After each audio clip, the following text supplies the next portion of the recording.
everyone. Welcome. This is our very first episode of Outside and Musta. And the aim of this podcast is to interview ex-service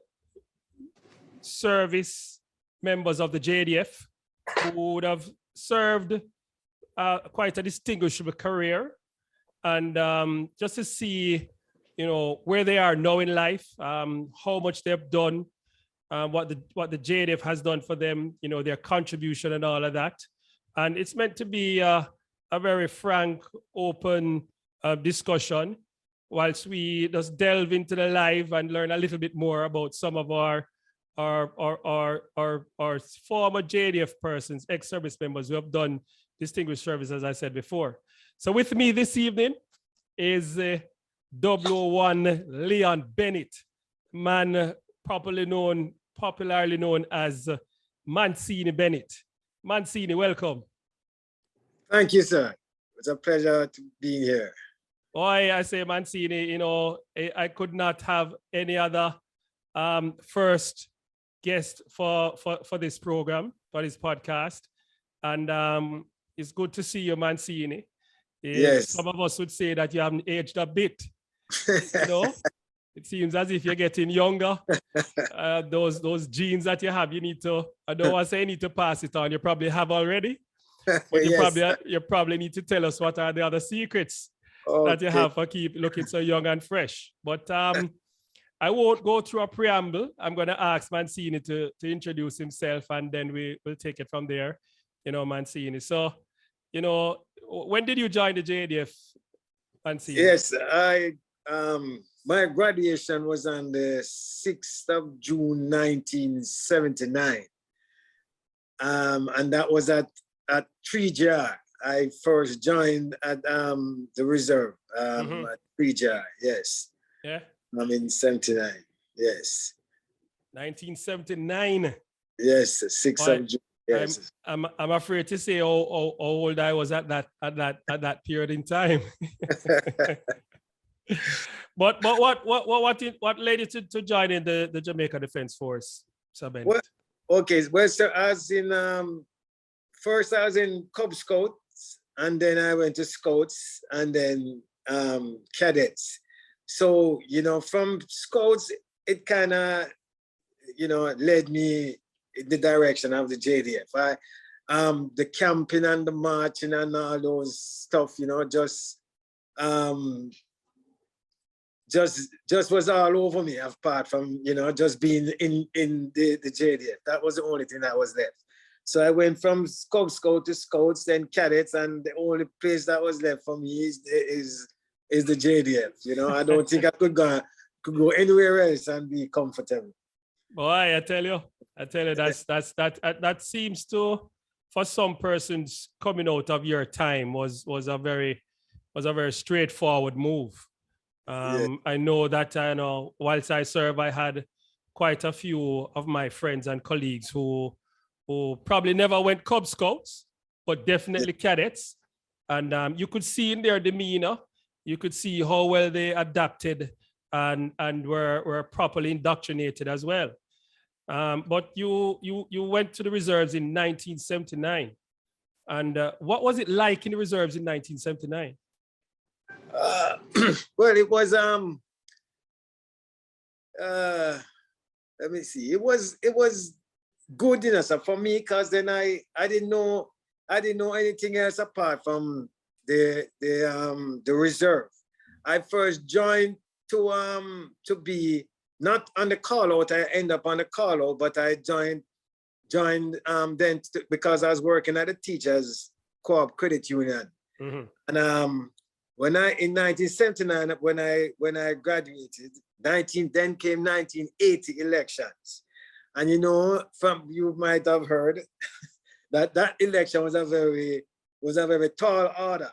We spent a lot of time out, and the JDF spent a lot of time out on the street. It was a very long call out. And I remember my boss at the credit union then was saying, I have to choose between the credit union and the army because I'm spending all my time at the JDF because of the call out. you know. So when I spoke to my sergeant about it, then, you know, he said, why not come on the call out then? You know, if you want to, you can come on the call out and then, you know, forget about the credit union. And that I jumped at right away, because this is like full time in the JDF, which I would think I would prefer. So I ended up on a call out, and it's far from what you came and you saw, because then we had a lot of duties at 3JAR. There's a whole lot of duties, guard stations. We had like the Tinsipen, the aerodrome. We had the one up in where Green Bay is. Oh, the big huge ammo. Right. Yes. Yeah, ammo storage and area there. Right. And we had gun court guard, arms guard, you know, and Boscobel. We had a lot of outstations, you know, doing guard. So we used to interact we change around to do different duties. And then we had full platoons, full complements of soldiers in Alpha H headquarter company was huge, because they had a full drum corps that was on call out. You had Alpha company that was also a full company, almost 2 platoons full, and Bravo company. You know, we used to have a scale parade every Tuesday and Thursday morning. And that's a full turnout, because then the RSM then was RSM Go. And we used to have companies. I have to send a platoon like from a Charlie company, a platoon from Echo company, a platoon from Delta company, just for scale parade. So it was a, you know, big thing. You know, it's a big 3JAR was almost, you know, the call out was almost like a full battalion that you see, 1JAR, 2JAR, you know, and that's why the competitions then used to be much better than you know, in the later part of 3JAR, you know. So it was good. It was good. I enjoy my time at 3JAR. Well, now that I learned that, you know, you missed out on a career of finance, I think you must be kicking yourself that you could have been the next Lee Chin, but you know, I guess. No, sir, you know, and I've never ever thought about even going back or looking back that direction, because, you know, as I said, coming up, you know, being in cadets and all, the only reason why I end up at Teachers Credit Union is I was doing accounts. And after school, I went there, and you know, they gave me a run and say, you know, I could stay on after my what they call it, job experience. Mm-hmm. You know, then I decided to, but it wasn't really what I wanted to do. The Army was what I really wanted. So when I got that opportunity to go on the call out and be there full time, you know, I jumped at it, you know. And shortly after that, I end up being transferred to the regular right after the elections, 1980 elections, and they start to open up this where you could change over to the regular, you know, if you wanted to make it a career. And I also jumped on that in 1982 and change over to the regular. You know, I went to 2JAR then. Well, that's good to hear.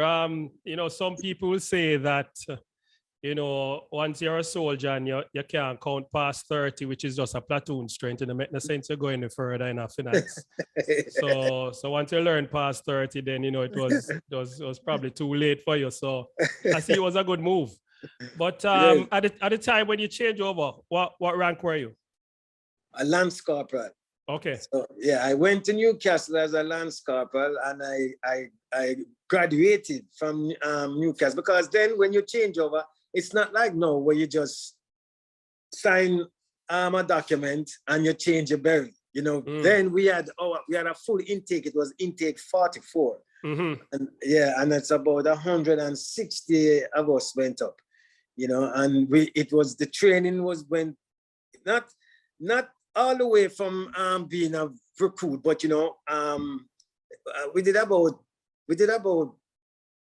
4 weeks and graduated, and some of us held on to our ranks and some drop a rank. Yeah, the sergeants, I think, drop a rank, the staff sergeants drop 1 rank and so on, because we had up to a warrant officer that went up with us. Okay. And Yeah. you kept your rank? Yes, I kept my rank. Okay. And from there you said you went to 2GR? Yes, 2GR. So you joined 2GR in the early stages when 2GR was newly formed. Right, sir. So then we went straight to Moneeg when we came down. So as 2GR would have been in Moneeg. So we went to Moneeg. Yes. And how was that experience? How do you compare that now, coming from the reserves and then going into the regular and still in the trade of being an infantryman? But yes. How was that? Was there any difference in terms of the culture and all that? Yes, sir. Because in 3GR, training never stopped. And that is why, you might hear they refer to 3GR as Sunday soldiers and things, because while they're resting, while the regular is resting, 3GR is up and about on Saturday and Sunday, because that's your training day. And even on a Thursday night, when the regular is out, going out, 3GR is coming in, and we're doing all kind of things. Training is always happening. And then an annual camps, that's every year thing. In the regular, you don't see all that much training then. When I went there, there wasn't a lot of training. So the private soldiers wasn't as keen as most of the private soldiers that I work with in 3GR, it's because of this constant training, always doing something. So they're more keen to certain things, sharp with it. I didn't find that at 2GR, Yes, it was mostly just the few guards that would do guard. We had three functions at the companies. There was the guard duty, miscellaneous, and IS duties. Okay. Right. Yes. And the IS duty you'd the patrols, the miscellaneous you would wherever and the drop shot, the company's drop shot, you'd fill it, Yeah. So I heard you mentioned about the 1980 elections, and persons at my age only hear stories from persons like yourself and read about it. Yes. But how was it operating in that sort of environment in the 1980 election? Yeah, well, that election stuff, I've seen a lot after that one. And that one was the worst one that I've ever been in. Challenging. It was very challenging. One, I was a young soldier then, not knowing, what to expect being a soldier during the election time. But I don't think all the other elections I've seen so many casualties in civilians, that is, Yeah. Almost every week on one of my patrols or in an operation, we, encounter bodies, either in some gully or some house or something, but after a shooting and we go in the area and stuff. But it was, one of the worst I've seen. But it kind of, build me, and make me stronger to see the other ones, because looking at that one and I've gone through that one and it was so challenging. The others weren't all that bad, from because of what I've been through. But it was, to the point, where if you remember, JDF had to borrow vehicles, trucks, and so on from the PWD, you know, it was something else, you know. Back then you didn't have as many resources for movement as we have now. Right, we didn't, sir. Yeah. You know, you can imagine on some of these PWD trucks, there's no railing, there's nothing. They used to put the transport gave us some boards that you put across the back. You just put it across and we sit on it. And let me tell you, sometimes there'll be so much of us that will sit and then in the middle of the board sink to the and it actually sometimes break, go in a ditch or a pothole and we go up and come down and the board break. You know, we end up after probably just spot down in the truck and just hold on to the sides. Yeah. You know. And then they gave us also some Land Rovers, which are fully covered. Just that little door at the back that you, in case anything, you have to rush out through. It was, you know, it was miserable, sir. It was miserable. But, you know, like I said, very challenging. You know? Were you only operating in the metropolitan area, or did you go out into the rural areas as well? No, sir. I stayed in Kingston because our area was we had curtails, and so we went from Barbican, and when you move from there you would go to Stats. From Stats you go to Mountain View. Yes, and from Mountain View you would go, those are the ones that I operated from. Mountain View, Stats, and Barbican. Yes. Yeah. That's where Bravo Company, I was in Bravo Company then, so we stayed in that area. And how long were you were in 2GR for? I was 2GR from 82 to some other time in the 80s. Yes. Let me see. I can't remember. I changed during the time of Grenada. I went to Bravo Company 2GR was the first company. Mancini, I'm going to ask you to come a little bit more center because you're kind of over to the. Okay. Yes. Yeah, man. Yeah. We went to Grenada. I remember when the Grenada thing came up, Bravo Company, I was doing boxing, and Bravo Company 2GR, that's the company I was at. And it was the first company to launch out into Grenada. I remember I was doing boxing, I was on boxing training, and the guys, we were training for a national championship. And the guys were so upset with me. Because I said, no, man, my company, we go war. So, you know, boxing training done, you know. The man said, you're crazy. The man said, no, man. And I came off the boxing team and got join my platoon. Yeah, because this was something that, you know, is a one-time thing. Yes. You know, So I said, no, man, I have to be on this one. I come off the boxing training and head to the company, man, join the company and stuff. But I did two tours in Grenada, and then when I came back, the Colonel Ogilvy said to me, saw me walking and say, Senior Ogilvy, you have to make that clear now, because remember that. The senior one. The father. He was the. And he said to me on the square that I'm going to leave 2GR and I'll be transferred to 1GR Charlie Company. And he said, I mustn't feel like he's running me out of the battalion, but I'm going to be promoted, and that's where the vacancy is, you know? So I mustn't feel bad because, you know, I love the company, and I do sports and you know, boxing mainly and swimming for the battalion. So he wanted me to know that he's not kicking me out, you know, but that is where the vacancy is, and I should go there and, you know, continue the good work, you know. So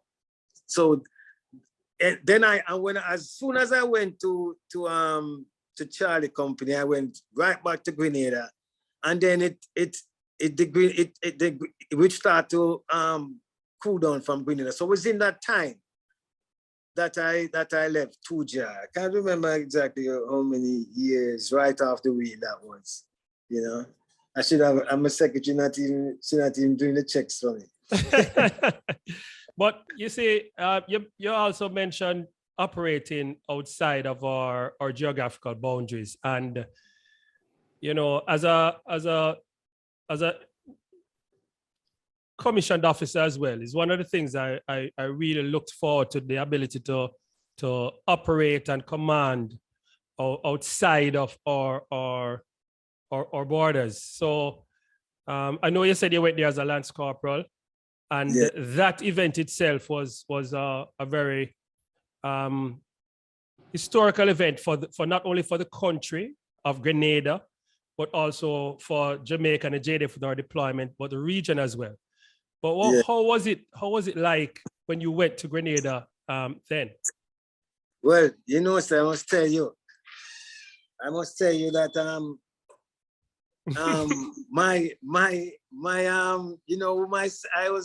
my section commander was at Who was that time. My section commander was Colonel Mills. Okay, Colonel Euken Mills. Yes, at the time he was my section commander. I was his section 2C. And I can tell you, sir, that's the only time that you feel company and platoon integrity. Yeah.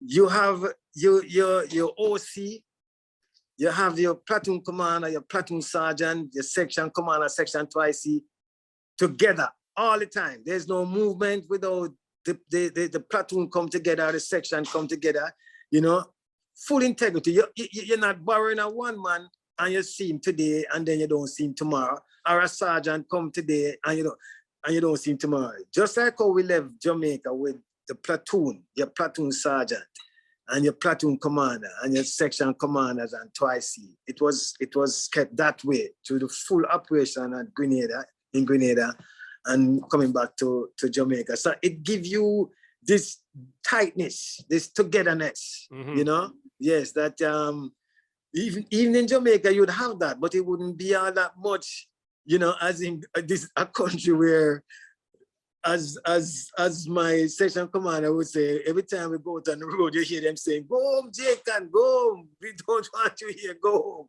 So, you know, we always have to be covering each other, you know, watching each other's back and so forth. It was very tight, you know. So, you know, that's what I enjoyed more most in Grenada, that tightness and that togetherness, that, you know, the platoon integrity, you know. Yeah, and I agree with you, you know, because it's only when I've had the opportunity to work during major operations, you really get the integrity of your subunit. Yes. And it you know, you really get to see how the men under your command, how they gel, the camaraderie, yes, you know, how we support each other as well. But you're popularly known as Mancini Bennett. Yes, and earlier you mentioned as well that you know, you were in boxing training when you took yourself out of that to be a part of the operations in Grenada. Yes. Well, where did the name Mancini come from? Yes, and that it has to do with boxing. I tell you, my first year in boxing, and went from winning in 3 jar and then going out to the big thing. We have the unit, and during the day, you know, you're the fights that come up and go to finals. I'm at the final now, and that night, I think it was Deere. I think it was Jimmy Deere from Workshop I was up and against for the finals. But, you know, at the end of that fight, and when I won, and when I was being presented with the trophy, it was the chief of staff with Major General Niche, yes, was Niche. Major General, I was part of the rank, right? At that time. And he said to me, you know this boxer, Mancini, you remind me of that boxer, you know? You're moving, you're moving like that boxer. I like how you move, you're very, frisky like Ray Boom Boom Mancini. You know that boxer? I said, yes, I know. And since he said that, from the day he said that, and that was about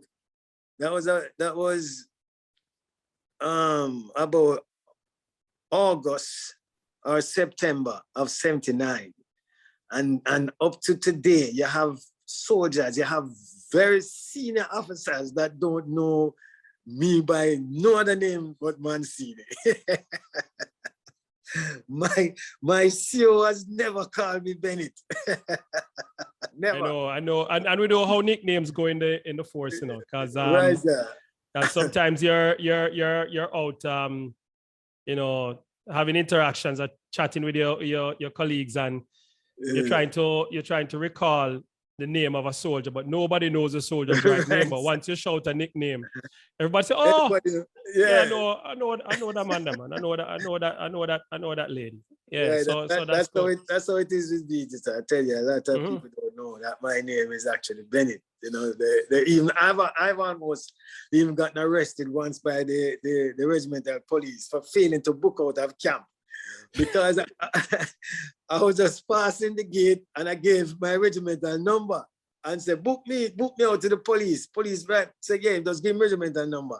So when I coming in back there, it was past, the time, and the police was standing there, look at him watch and say, don't see my name in the walking out book. So I was join the guard room. Say, join the guard room, Sarge. I book out, I tell the man, so the Bravo company, I tell the man. Man said, the man look at him watch and like him say, it's now 25 past. If you're not in the guard room by 26 past, I'm going to add a charge, the next charge. So I say, all right, I walk go, but I just switch off and say, let me see the book. I was a corporal. I said, let me see the book, turn the book. The man have my number and everything, and the man seen a D. Yeah. Me I say, see this as the man don't know my name. So my name there. He said, oh, you're lucky. Yeah. That's a good one. That's a good one. Yeah, for the Johnson that took me away, Yeah. So what after 2GR? Well, after 2GR. No, after 1GR. You went to 1GR as a corporal. No, 2GR. After 2GR, and then 1GR, Charlie, I'm at Charlie, 1GR. And that's 1GR is where I also went to Ranger School. I was a regimental police. I was a regimental police for a couple of years. And you mean after them couldn't get your name right, it's better than just stay at the guardhouse and I think they put me on the regiment. I think they put me on the police star because I'm a neat dresser, so back in the days when we had uniform that you had to, when you used to stitch under the sleeve to have it. Yeah, so I used to get that down pat, and I was very neat, and I think that's the reason why they put me on the police star. But I was there for a couple of years, and I can remember one day the police came into the RSM. After a couple of days, came into the RSM and said, so this man has been on the police star for over 3 years and never have a case. Never have a case. So this man don't. So what? I say, yes, I never have a case. So the RSM say, Cover Bennett, explain yourself. Why they post marshal have to carry? I say, sir, the reason I don't have no case, sir, they saw them afraid of me, sir. They're afraid of me. If them just hear me coming, everybody is either them gone or them not getting no trouble, sir. When me debo the sword, not get no trouble. So that is why I'm not a case, sir. I say, Bennett, come out of the office. Come out of my house. You're afraid of who? Who afraid of you? Who afraid of you? He said, so the police is not for you, that's enough for you. Yeah, I know that is not for you. So don't come here and tell me about so afraid of you. And they put me back in Charlie. 2 weeks, about 2 or 3 weeks after, I start training by the then Brushy Foot, Sergeant Foot, who was also a ranger for Ranger School. Mm-hmm. Yes, and I left and go to Ranger School. You have to tell me about that experience, because Yeah. A lot have tried and few have made it, and not only are you known as Mancini Bennett, you're known as Ranger. Yes, sir. Because we don't have a lot in the force, and I know a few officers who have gone to that training and that experience, and everybody has a tale to tell. So let me hear some of your stories about. Yeah, well, Ranger School. Ranger School is designed to break the individual. Mm-hmm. It is designed to break you, to see how far you'll go before you start, before you reach a breaking point. They want you to they want to push you to let you understand how far you can push your men before they break, or what you can achieve out of the men after humping a certain amount of distance with a certain amount of weight, with minimum food or water, or during the heat or during the cold. So that is what it is designed for, because they try all manner of ways to try and rip me up, especially out in the desert.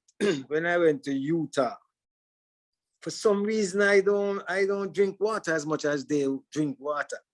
You would see people dropping left, right, and center with a heat stroke, and I just just normal. I don't take any more than what I see them doing, and them pack it with you, give it to you.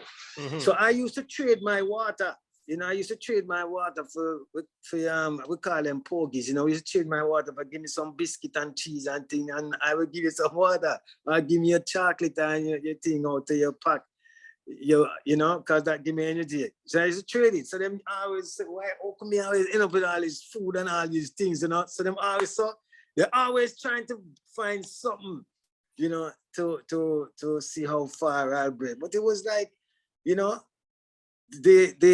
hardest part of Ranger School for me was operating in the desert, because that's the first time I'm going to experience out in the desert. They give you a map. You have a map and you have a certain amount of points to navigate to, and you click on it, each one, and then you return. Now you're doing this in the week. If you go through all of it, you'll get the first weekend. That's the first weekend after how many weeks? The first weekend. If you don't, you're gonna have to do it on the weekend. When everybody gone out, you're gonna have to go back in the desert and do it on the weekend. That's the only, in my whole army career, man, it's the first time tears come to my eyes, man. Let me tell you, tears. I start talking to the big man up top there. I said, boy, you have to carry it. Because for some reason, my third point, when I navigate to it, I can't, and they count my steps. I count my steps, I'm a bead, and I know my pace count right. I just can't find it. I'll go back to where I start, and I do it again. And still I can't find it. I said, no, man. I see myself now coming back out this weekend. So I go back and I just said, let me take the compass, metal stuff, empty them out of my bag this time. Do it without my knapsack. And I start over, and wow, I find it wasn't too far from where I went all of them other time, but they just put it where I wasn't looking for it. When I find that point, now I had 2 more to go, and the last one would be at base. And I grab my bag. I start to run my foot. I am moving. I want to move, but my legs won't go because now I'm tired. Water down low and not eating, and my time is also running out. Yeah, man, I tell you, man. Tears. Man, because I say, yes, I feel this thing. I'm going to come out here and do it over the weekend. But for some reason, that I made it, I made it find the other point, and I made it just when he said, when the Ranger said you have a go, when him check my thing, man, I tell you, I just had seconds to go. Yeah, man. Seconds out. Seconds out, man. Seconds Tears, out. man. And I start talking to the man, but I was wondering if I'm going to go crazy, you know? But one of the I'm glad you said that, you know, the desert phase was probably the one that intrigued you the most because you've never worked in that sort of environment. But as a Jamaican living here, I hear the Ranger stories about the jungle aspect. And yes. I am a man, I can't deal with wildlife, you know. I don't like snake and all them things there. Yes, you know? So how was that part for you? Well, I had a Ranger buddy that he was from Texas. Yeah. So he was a bushman, you know, because during mountain phase, I had the mountain phase down all right, because mountain phase is mostly like rope and strength, and I had that. He was not a thick guy. And the water phase, again, you know, that was okay, the swamp phase, but the jungle phase, he knew most of the get around and the know-how and all these things. When we were supposed to catch something and anything you catch, you're going to have to eat it, prepare it and eat it. He knew all of that. He knew about all the different type of the bugs, the bees, the ones that dangerous and stuff like that.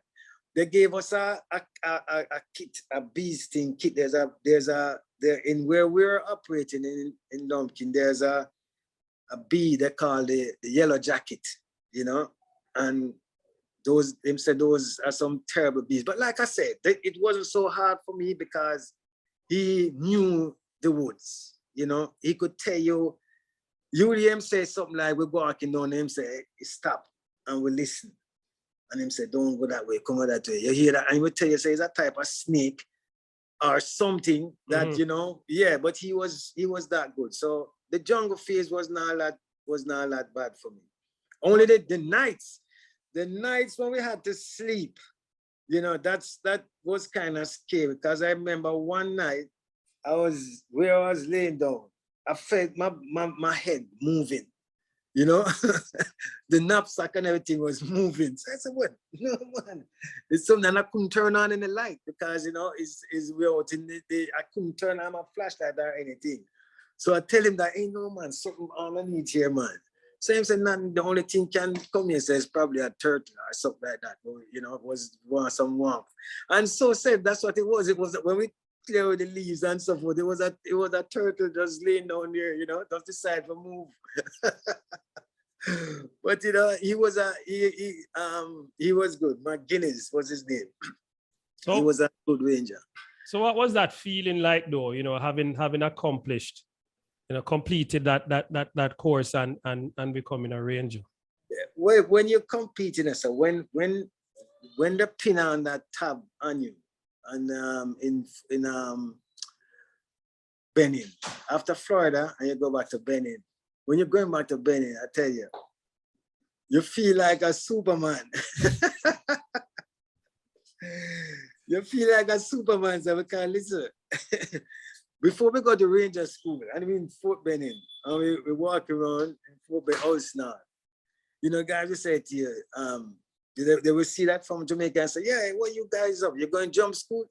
And when you tell them, say, Ranger School, they say, Ranger School? Man, you crazy? You're going to Ranger School, you leave all the way from Jamaica to go to Ranger School, you know? Because they see the Rangers and Ranger course as, you know, some crazy set of people, you know, who wants to go to Ranger School. But you feel like Superman because you're so fit. You know, you're so fit, you know, you feel like a supervisor, I tell you. You know, you're versed now with so many things. Rope work, you know, rappelling, explosive, you know, weapons, hunting, tracking. There's so much thing that is now, you know, that you can pass on. You feel like a Superman. So it's a good feeling. So after Ranger School, what was next? So you come home, what was next? Yeah, well, coming back from after we came back from Ranger School, you know, I start doing more assisting now. They start sending me to Newcastle to assist with cadres and courses. And this is mainly, you know, down to give back what we have got. And then I had Ranger Foot, Belgian Foot. It was Sam Agent. No, he was Staff Sergeant. So now every time there is a cadre or recruits in Newcastle that need to do some type of special type training like rope work, rappelling, or Billy Jenkins would also go up there with Billy Jenkins also to assist with demolition and stuff when I'm setting up over by the range, Green Bay. So I started doing those little, you know, on and off, going to Newcastle to assist with cadres and recruits. And 1992, 2, 3, 4, 5, yes, 1992. I went up there I was posted up there now to do recruits. Myself and Jericho, then Sergeant Martin, and then I was a sergeant. I got promoted at 1 jar to sergeant in 1989 to sergeant. And then I started going back and forth to Newcastle to assist from 1989, yes, to 1990. So, yes. so you 1992, then I was posted to Newcastle. So you trained intakes when you went there, right? Yes, sir. How many intakes you trained? In all, I've done 9 intakes. Okay. Not only in Newcastle, but also at 3JR. Okay. Yes. Now, I know, having passed through Newcastle twice, first as potential officer, and then I went there as a training officer as well. You know, Newcastle leaves a certain impression on some of us. Some of us, it's something that we like not to repeat.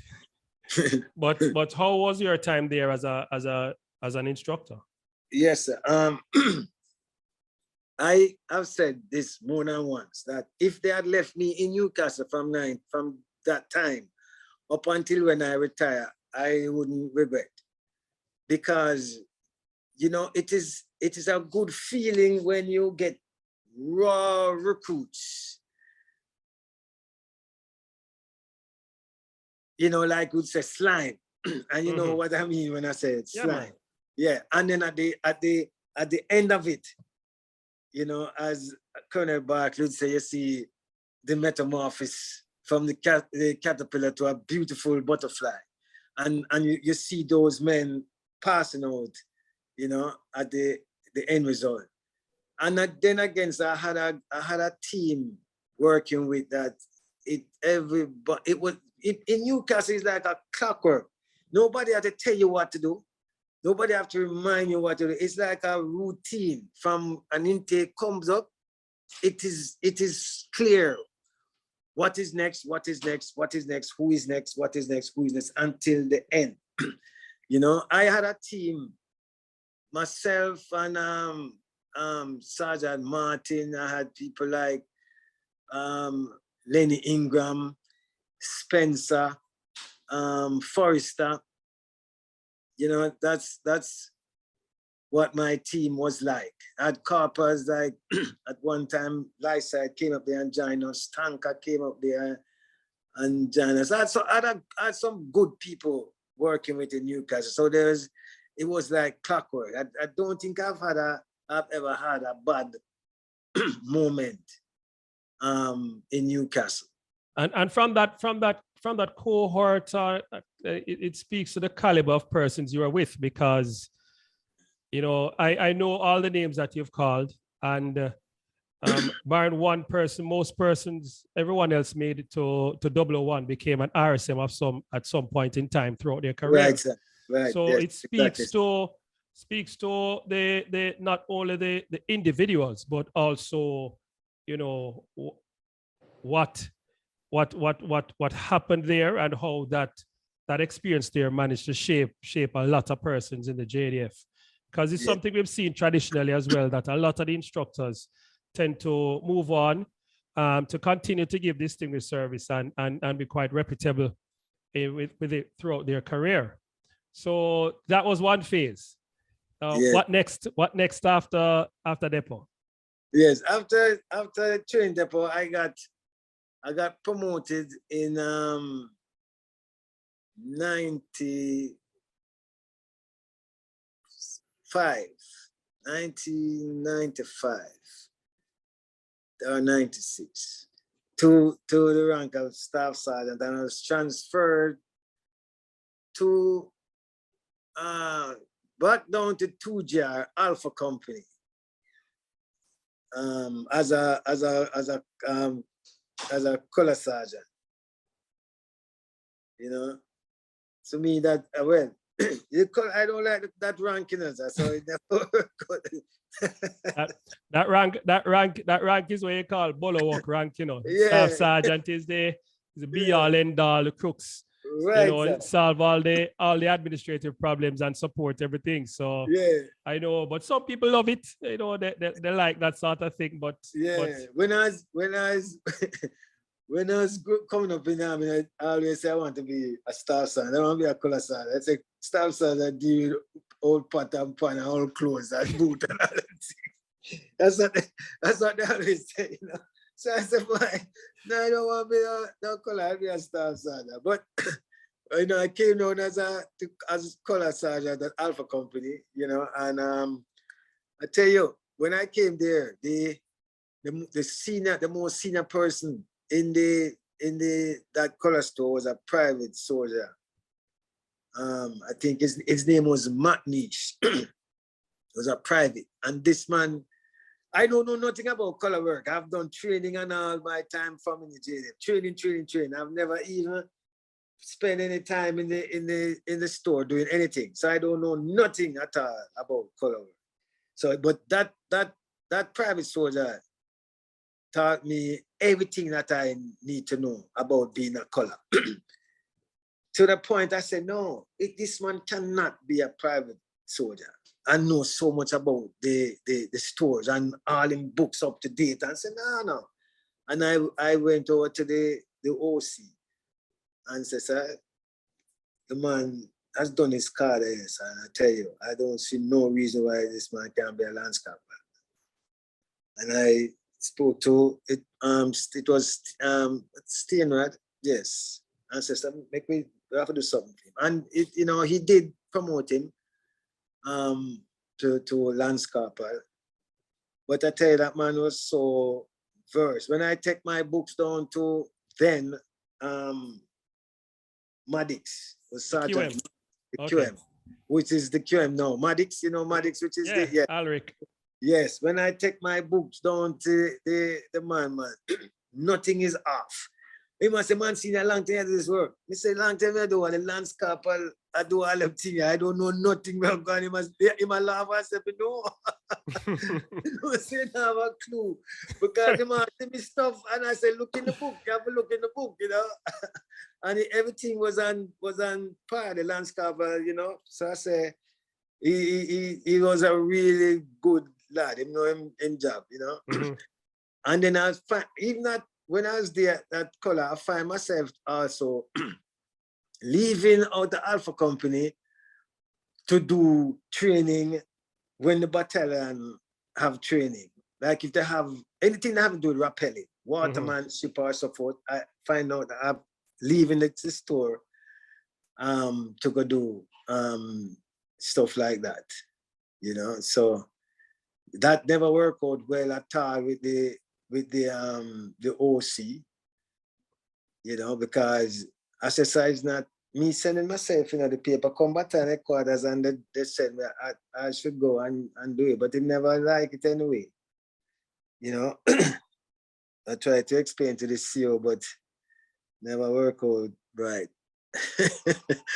So, you know, that period at Alpha Company wasn't so good. Come on, a lot of pressure. Right, sir, right. A lot of pressure, both from the CEO and the OC. And I'm not detailing myself, like I tell the RSM, I'm not detailing myself. So, so I must have to disobey one and do one or what, you know? Yes. After 2 years, then I decided to go back to 3GR. You know, so you mean you left the regulars? Yes, I resigned the regular force and went back to 3GR. I had I was planning, I was starting my own business. So I thought that, you know, I can serve in 3GR and run my business. I started a pressure cleaning company. I joined with someone who was doing pressure cleaning already, but my part of the company with heights would be, because I do rappelling. Yeah. I use my rappelling skills and technology to work on high buildings, high-rise buildings like the towers and so forth at NCB and in Newkins and all those buildings.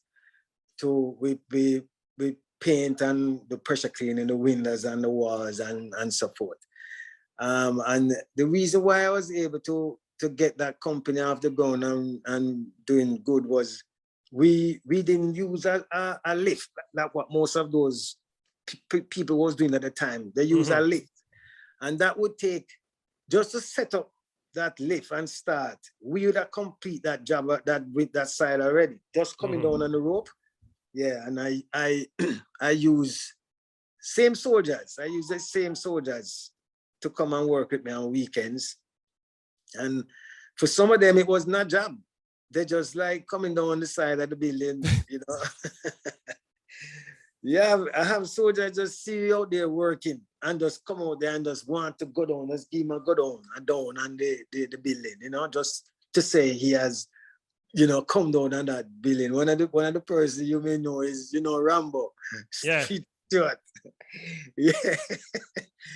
Whenever I'm working on that building, he would just come just to be a part of it. And it's just him just like doing that, just say, you know, coming down the side of the building. But I use soldiers on weekends, if they're not on duty, to come, and they come and, you know, as my CEO would say, eat a food, you know.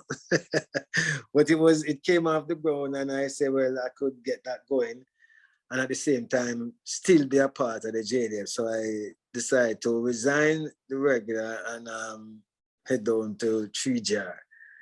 What year you left? What year you left the regulars? I left the regular 98.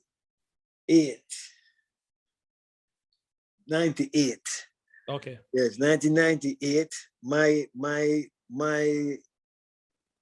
leave would have carried me over to 2000.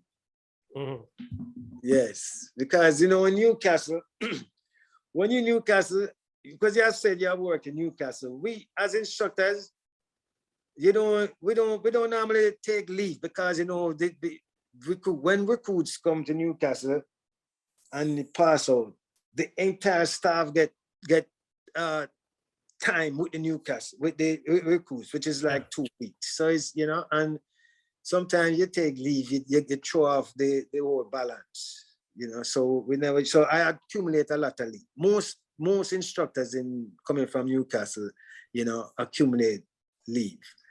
So I went down there just the beginning, I think, of 2000 at 3GR. What was it like coming back to 3GR? It was good. it was good in some way, and for other people, you know, I remember, I remember one sergeant. When I went back to Georgia, I remember him say, one sergeant said, "Boy, me jump ship," and me jump ship. I'll come down, you know, to come mash up the promotion.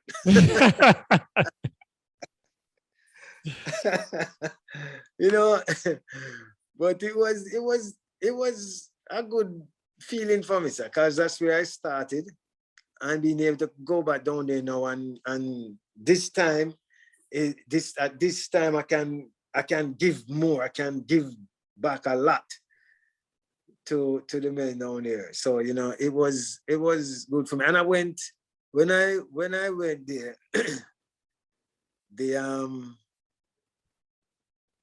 the CEO told me that in about 2 weeks' time, they'll be training some recruits, which were what we call the swadders. You remember those set of people? Yes, right? Yes. And it was a need for them then. So we were doing like back-to-back intake, you know? So I went straight into that. Yes, I did about 4 intakes straight. I remember the OC saw me during the annual camp when they came to see the recruits, and he said, "Mancini, you know you had Bravo Company for the past 2 years. You had Bravo Company, and I've never seen you at the company." Mm-hmm. Yeah, because all I've been doing is just recruits. As they pass out, another set start. So you know, it was, and you know, those swadders that we were training for the prisons took a really long time for me to get the numbers that they wanted. Yeah. You know, but it was good. It was good going back there. I was able to give back, and that's what I really wanted was to go back to 3J as a PSI. Mm-hmm. You know, because that also was my intention to give back, to you know, to work with the men in training. You know, but I didn't get to do it that way, but I had the chance to do it as the SMI, you know, Sergeant Major instructor at Bravo Company, and I got to do that, you know. Well, you rose to the lofty heights of becoming a regimental Sergeant Major there. Yes, you know, sir. I would say with confidence that I don't think you were surprised that you were selected. But how was your time as RSM with 3JR? Yes, well, I wish it had been longer, you know, but you know, I had to just do my little time and stay and move, and I'll go back to that part of being wishing it was a little longer. Mm-hmm. But it was okay. It's not what I had expected, because when I was there and seeing how 3JR was with the numbers that they had, I would want to have like scalies like my RSM when I was there used to do, you know, have the numbers. But when I got to that point of being the regiment, that we didn't have the numbers to play with that way.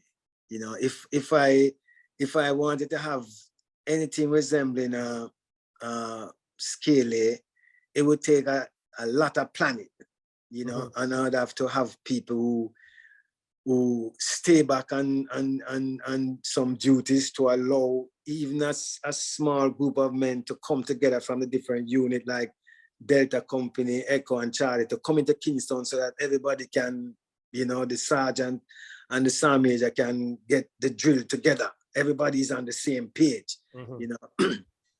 But it didn't, I think I had about, in my entire time, I think I had about 3 or 4 at that parade, which I really wanted to have more of, but the numbers weren't there. But it was okay. So all of that has changed, and I'm happy that I had the chance to do like cocktails and dinners, regimental dinners, and another a cocktail,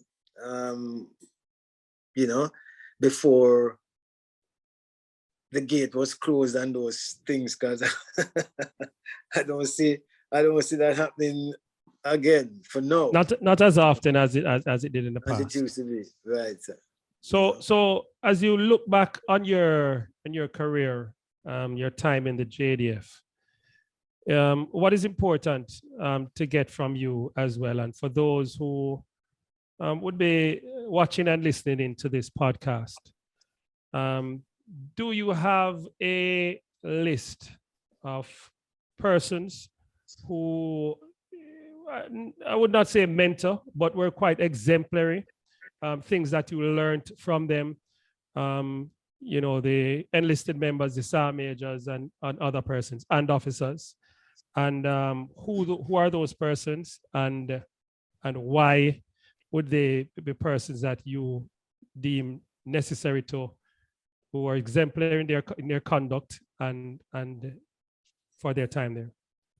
Yes, sir. The first one would be my platoon sergeant, my very first platoon sergeant, who was also my platoon sergeant as a recruit, Raza Miller. You know, Miller was his name. We call him Raza because them say him sharp like a razor, you know. But he always, from as a recruit, he always said, don't give up on soldiers that you have, like recruits. Don't give up. He'll never give up on any one of us. He said, listen, no, nobody didn't drag you come here, you know. You volunteer, you came here. There must a reason why you came here. You come in to be soldier, we are turning a soldier. Yeah, you come off your own will to be a soldier, so we're going to turn into a soldier. And I tell myself that right through my doing cadres, training recruits, that no matter how the recruit is shaped or formed, I feel I can fix it. You know, I'm not going to just do like some people and hide him, get rid of him because they want to win the drill competition or they want to win shooting. I don't believe in Mancini Bennett. Don't come here and tell us that you didn't have a little buried treasure where you tuck away. Eh? Just to make sure. So you're saying, Mancini, you didn't win any drill competition. I won a lot, sir. And you went on the square with all your recruits. I won a lot, sir. But none of them didn't farm sick and go to the sick bay MRS on the day. But so maybe I was lucky. Maybe I was lucky, sir. Maybe I was lucky. But I tell you, just like how Ranger Foot, Roger Foot would tell you, him don't believe in that either, you know. Either man. No, so I will beat it down to a frazzle till you get it right, you know. Yeah, but somehow I was probably lucky, sir. But you know, I'm not going to throw away any recruit. I work with them, and that I took that from my sergeant, and it kept me, you know, right through. Mm-hmm. And another person says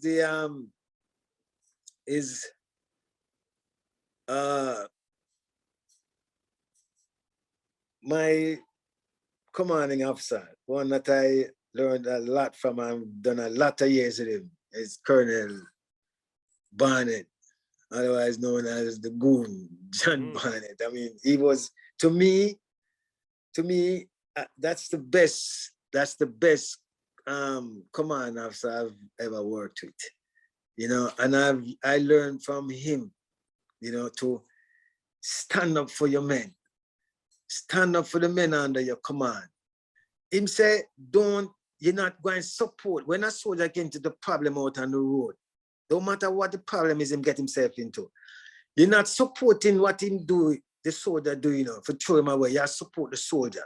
Just support him up until the point where you say, okay, you're going to have to take your own medicine. You know, I've seen a lot of cases where soldiers get into situation and out there, And before you know exactly what the situation is, or if the soldier wrong, I am right, we start to condemn the soldier, you know. But him say, no, him say he don't support, he's not going to support what the soldier do or what the soldier is accused of. But he's going to support his soldier up until the very last end. Where he say, okay, you're on your, as him say, when you reach to the point, he says, laddie, you are on your own. You know, that's it. So I learned that from him, you know, always support your men.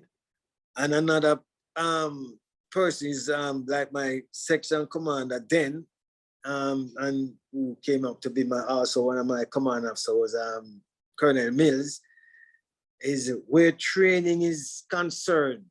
Training is concerned from a recruit stage right up. Don't when you're training from a recruit, cadre, course, or anything. If you don't know this subject, go and study the subject. Because when you tell a recruit something that is gospel to him, yeah, if you tell a recruit something that is not the right thing you tell him, to him it's gospel. Him have that indebted in him head because this is what him corporal tell him. So when it come on to training, I always try to know the lesson down to a T. I'm not scared to ask questions from other people who I know that we know this. Because when I'm giving the lesson, when I'm giving it to you, you're getting it from the Bible. Because I want to make sure that you get it right. And I learned that from Colonel Mills, that once you're dealing with training, you must have the lesson down to a T before you stand up in front of the student and pass it on. You know, and that's some of the men I learned a lot along the way about you know, other individuals. Some little things, but those are the major things that carry me. Well, we know you made the transition as well. So it's good to for those that are watching now to tell us, you know, what are you doing now, Mancini? Okay, yes, sir. Well, you know, I must tell you that my time as at 3 Jazz RSM would be longer. You know, but you know, when there's another part of your life, you know, when you take orders, not only from the CO or your OC, you know, you take orders too when it comes on to the first lady. So my wife, which was also in the military, you know, she was at Earring, Kirk first, then went to Earring and do her thing as an aircraft technician, and she came back to recruiting. Where and then after she retired because she got a job offer in the Middle East, United Arab Emirates. And she, you know, there and everything was going okay for her, and specs looked okay and everything. And she was down there and she wanted her family, so I get lonely. Now in the UAE, women can't sponsor family down there. It has to be done by the father. The father is the one who moves children around. The wife can't move children around. So in order for my daughters to join her down there to keep her company, then I would have to do all of that work. I would have to be there to do all that work. I have to be a resident there to do all that work, you know? So you turned out to be an afterthought just to make sure the thing worked. So she said, you know, don't tell her I said that, you know. Don't tell her I said that. So she said, you know, why don't come down? And so I said, listen, you know, I'm in a job. I am quite comfortable and happy with my job. And I do RSM, you know, I'm going to leave my RSM job. You know how long I want this position. I'm not going to come down there and look and be seeking no job. And I tell you something, she went behind my back, gave out my resume and all, you know, thing and so forth. And they called me and she said, listen, she tell me, you're going to do an interview and they're doing it online. You don't have to come down here and do it, they're going to do it online. say, oh boy. So the interview, I did the interview, and after the interview, she said, okay, they said they'll get in touch with me. They called me about 2 days after and told me that they're successful. I want to know when I can start. I said, just like that, you know. What job was this? What was the job offer for? It's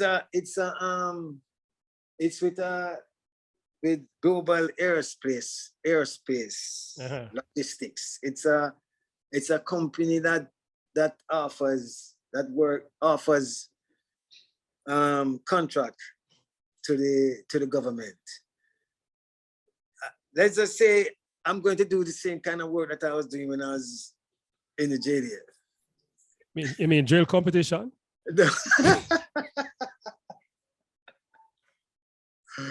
Yeah. All right. I will ask you to disclose any confidential thing, but I do appreciate that. So if anybody interested, they can always Google your company and see what they do. And if they're really interested, they can apply for a job there too. Yes, it's Global Aerospace Logistics, and it's the same company that she's at also, and she's in a different field, and you know the field that she's in. Yeah. She's a technician. So then, you know, they say, I try to give them a time where I say, you know, a good time so I can start myself out. And they weren't even worried. I gave them about 4 to 5 months time before. And they say, okay, no problem. And, you know, they will send my paperwork and so forth, visa, and, you know. I didn't have time. When I told my CEO, you know, it was like a month before, you know, because I tell him I'm going down to see what it is like. And then at the time I know I got the job already, but I didn't want to say it to him. So you know, I said, I'm going down in December. I'm going to look what it is like, and then I'll let you know. Because I did go down, went down in December. I went there for about a month just to look around and do some paperwork. Then I tell them, right, I'm going back now to sign off from the JDF and so on. So, you know, and I would say it's a good move because, you know, when I look at what has happened after that, you know, at 3GR, you know, I would say it was a good move. You know, I'm very comfortable, and I'm doing what I'm, you know, good at. So, you know, yeah, quite comfortable. And I didn't know, I really didn't know that I would enjoy it so much. The place is magnificent, and this is Abu Dhabi that I'm in. It's 7M, right? Yeah, I'm in Abu Dhabi, just a couple minutes from Dubai. And it's a magnificent place, magnificent. You know, it's very, very peaceful. How have your daughters acclimatized to it? But I tell you, they don't want to, they leave when they because they both did school in there and graduated, and they're studying in the States now. And they just can't wait to get back. Yeah, they can't wait. They can, because compared to Jamaica, you know, they can move about much freer don't have to worry about anything. No hustle, no nothing at all. They can go anywhere they want to go and enjoy themselves without any form of, you know, as girls, they can feel at ease. There's no one to even harass them, hassle them, give them any trouble. Yeah. Right. If in Jamaica, I take my daughters if they're going to the movie, I take them and walk them to the door. And as soon as it's over, I'm right there waiting on them. You know, here in Abu Dhabi, I say go, and that's it. You know, go. I don't even know when they go or when they come. Right, because I don't have to worry about anything. You know, like that. That's good to hear. And another important point, underlying but very, very important aspect of your life. You mentioned that, you know, you married another member of the JDF.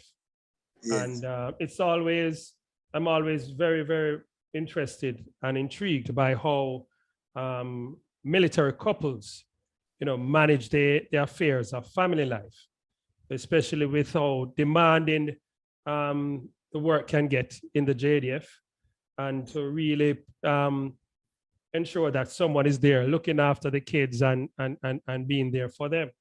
Yes. How was that experience for you, for both of you? Well, speak Okay. for your side. When I get to interview her, she will tell me Yeah. that you didn't lift a straw. Well, so it boils down to how we plan our our routine, like duties. Mhm. We always ensure that we're not duty on the same day, overnight, you know, on the Yeah. same day. That first and foremost, we always ensure. And then the girls were going to Alpha. We try and make sure that both of them got into a school that let them in the exams, you know, when Yes. they pick out, right, a school that is close by. So they were going to Alpha. So it was easy for them to just walk up from Alpha. Mhm. And they would come and just wait until we are ready to, any one of us, whoever is going over, you know. Yeah. So it was not a lot bad, like they have to go home and wait for us to come home, you know. Right. So they would just, you know. Well, I remember whilst I was training Major a couple of evenings, I say at least one of them there. Yes. One or two late evenings, but you know, I understand that. But on a whole, I saw how you approached your responsibility as a father as well. I saw the tag team, the baton being changed when you have them there, and then the missus came and took them over from you. Right. So you could carry on and focus with the matters at hand down there at 3GR. Yes. But that's good. So, you know, you're there now in the Middle East with your family. What's next for you? What do you see happening down the road for you? Yes. before I go to that answer, I just want to mention something for some of the listeners who probably didn't know that I also lost a son. Yes. Which was also a JDF member. He was at PTAG, yes. Dane that got shot in Crossroad while trying to protect himself from a robbery and others, you know. And you know, I know that lad would have done well, you know, in the JDF. But, you know, for what it was, you know, I just wanted to mention that, you know. Yeah. But for me, you know, sir, as I was doing some work today with a pressure washer machine, and I was driving with my youngest daughter, and I was telling her that, you know, I'll probably start another business here, you know. She looked at me and said, when you're going to stop work, when you think you're going to stop work, when you can't walk? So I said, well, listen, you think I'm going to stop work now and do what? What am I going to stop work and do? Sit down and do what? And she said, can't go fish. I said, fishing with who? Who am I going to go fishing with? You know? So, you know, I don't see myself slowing down. Well, probably just slow down a bit, sir, but not stop. I don't think I can stop right now working. I'm going to continue to work. Well, I'm not going, as my daughter said, not when I can't walk, until I can't walk, but you know, I don't think I'm ready yet to sit. I'm still, you know, I have some more to give. Yeah. But I'm going to continue with what I'm doing. I may want to look at starting something on my own. Yeah, where I can probably say, you know, I won't be coming in this week. You know? Just call me and let me know if anything, you know. Yeah, I think I probably want to say, but I don't see myself retiring and just sitting around and probably go fishing, you know. I don't see that right now, you know. Well, that's really good to hear, because when I speak to, you know, persons in a similar position as you are, a lot of people have the understanding that retirement means you sit and do nothing. And Yeah. I see where, you know, once you have the energy and the strength, you know, you still keep yourself active, and it's good to see that you want to do that. If anything, then you can come back to the JDF and join a JNC intake and then box to the system again. You know, you still have the energy, you still have a few other moves. You might be a tad bit slower, but you know, the mouth guards are good now, so you won't lose all the teeth, and we have a good dental program, so we can always replace them. I can probably take them out and put them in a glass of water until I finish. All right, Mr. Bennett, I want to say thank you very much. It was indeed a pleasure. It's the first of many. This was really a memorable one. I appreciate your time. I know that we should have done this earlier, but you know, there's no time like the present, nothing like now. I want to wish you all the best as well. I want you also from the podcast is called Outside and Musta, for a specific reason, because we want to get a lot of the ex-service people out and exposed, and for the younger generation, and even people who served with you probably don't know a thing or two about you. So to learn more about you as well, and to see, you know, how persons who served with distinction in the past, how they're doing and managing now.